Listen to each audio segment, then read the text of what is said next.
what it's like to live like that. You can't. It's a one-way trip, you know. It's a one-way trip. You can go there, but you can't have it put back on. So it's a big step for someone who does that. You know, you have to think about the commitment that's involved. It's a complete change of life. The name's changed. Everything about that person is changed. The person has a family. The family has to accept that this is a big change. The family has to accept that. And it's important that the family accept that. I'm very fortunate in the fact that my family accepts me, both my immediate family and my larger family as far as my friends is concerned. You know, that I'm accepted for who I am as a human being. But during the time when I was going through the process, I was required to be involved in support groups, and I was involved in two. And some of the horror stories that I listened to from, you know, people losing their job, people losing their family, their own children refusing to have anything to do with them, you know. And this is not only devastating to the family, but it's even more devastating to the transgendered person who has made that determination to go through this process. That person needs as much support as possible. And it's still a loving human being, and that person still loves the people that they're involved in, that they've always been involved in. It's just that they're trying to develop that inner happiness for themselves. Everybody deserves to be happy. They do. You know? And you would think that a loving family would want every member of that family to be happy, you know. And to hear family members, to hear stories of kids rejecting their father because the father has decided to go through the transition and become the female, from male to female. They're rejecting them and having nothing to do with them. Where's the love? You know, where's the love? Because if you love a person, you love them regardless to whatever. You know, it's unconditional. When you love unconditional, you accept a person whatever their flaws or not happy.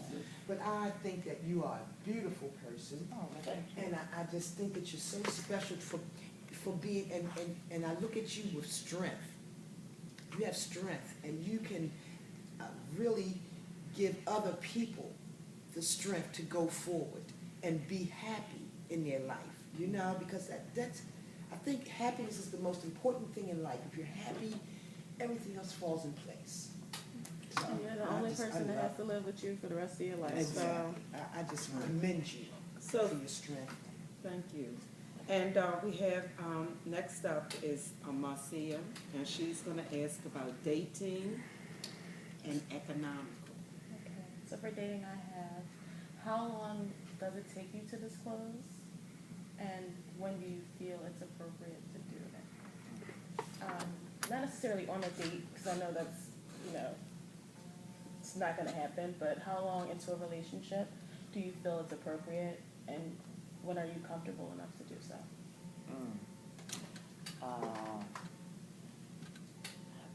I've had several dates, and I have not disclosed myself to any of them.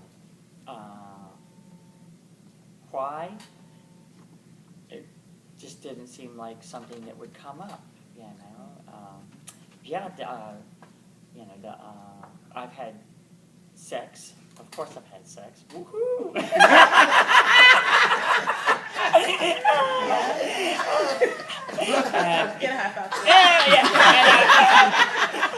And I can answer the question. Was the guy shortchanged in the sex department? Absolutely. He was shortchanged because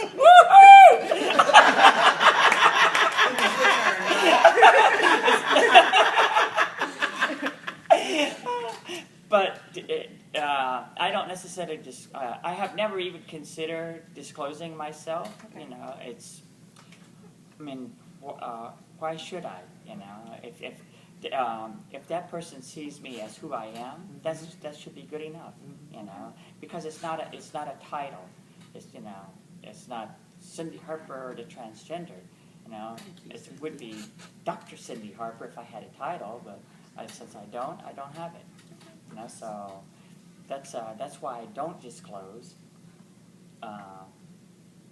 If they were to ask me, well, you know, you just seem a little bit different, you know, then I might tell them.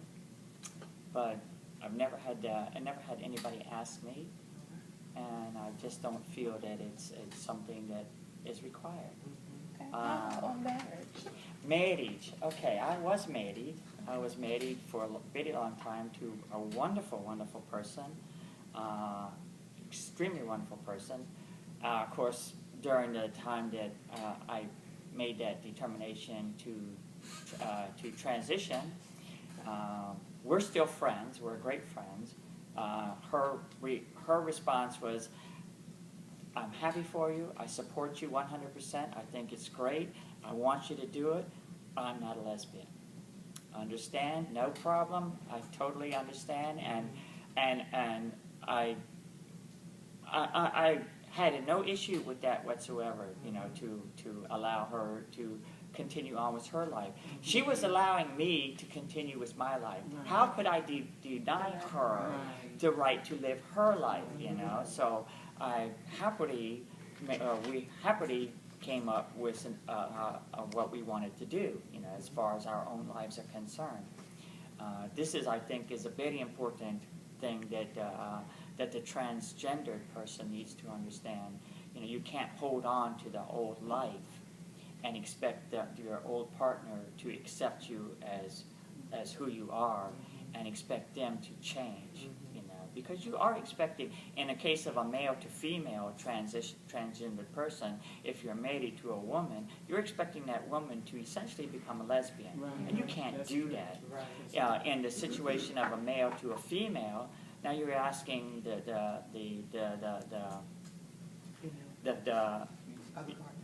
other partner.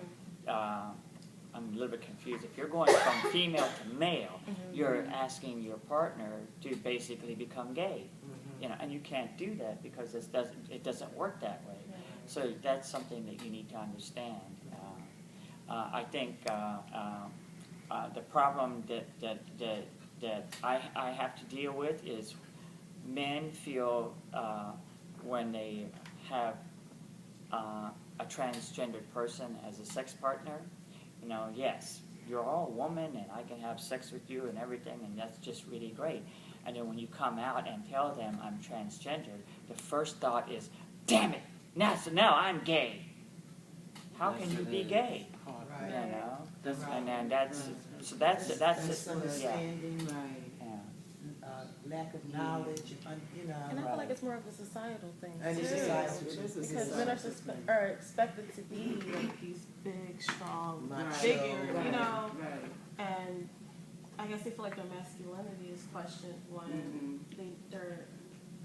I mean, like, yeah, you're a woman and they love women, but I don't know. They feel like your masculinity gets questioned if they feel like you weren't born a woman, so you're not really a woman. Maybe that's what. But and I think that's issues that they have going on with themselves, you know, because Like you said, it's ignorance. If you don't know, then. you don't know. But if you love someone, you love someone, regardless of what they are or who they are, you know, or what they want to be. You're still supposed to love that person. So then you find out who is a real partner to you in a sense. Who's real and who's fake.